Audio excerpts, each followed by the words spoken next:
I am Joe Blow, the lover man. Hey, what's the deal? It's your boy Anthony AP, and you're currently watching the E for One Entertainment for One podcast. Gerald Levert was 40 years old when he passed away in 2006. But the last days of Gerald Levert was filled with a lot of question marks that I feel like will never really get solved.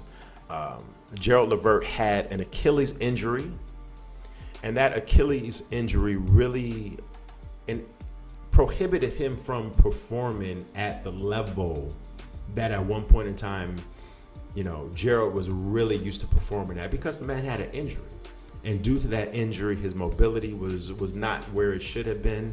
He was a heavier, huskier man, so that also maybe could have had something to do with it too, because the heavier you are and you have a leg injury like that and you're trying to perform on stage, that could definitely hinder you. So I'm not going to say that wasn't one of the contributing factors, but a few of the things that were seriously some of the contributing factors was Gerald Levert's, I'm going to choose my words wisely here and not say addiction, but his use of prescribed medication to heal the pain that he was going through, which was prescribed by doctors nonetheless. And there's another huge factor that I think was highly overlooked in the whole passing and death of Gerald Levert that I'll talk about in a second. But as far as the prescriptions that he was prescribed and some of the pharmaceuticals that he was using, the autopsy report concluded that Gerald's death was caused by a fatal combination of prescription narcotics and over-the-counter drugs.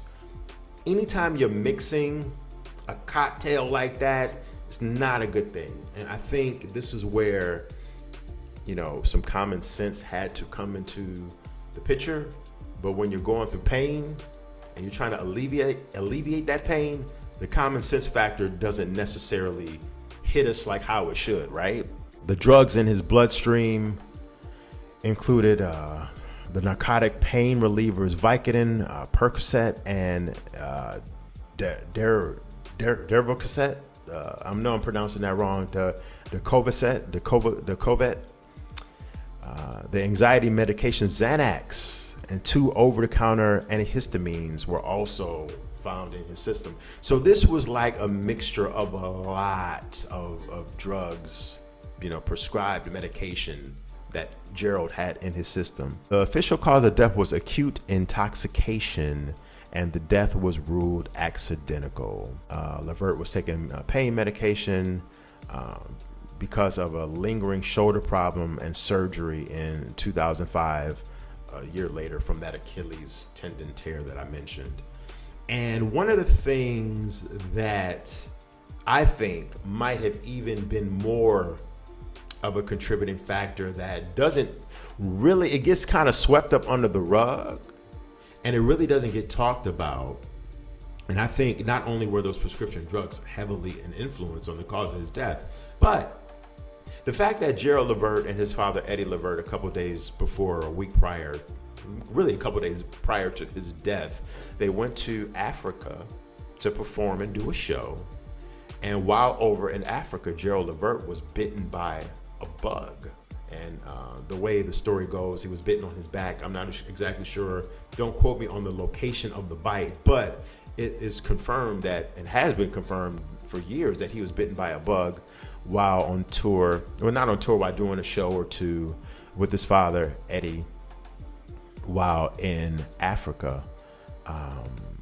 And the way the story was told was that while Eddie and Gerald were on the plane coming back to the States, Gerald was sweating profusely, heavily, and he was having trouble breathing while on the plane. So once the plane landed, he went to the doctor, and the doctor prescribed him medication.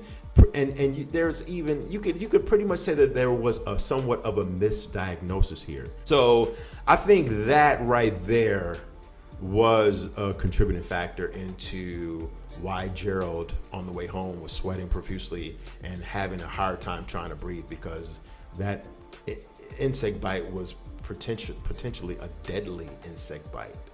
He is deeply missed.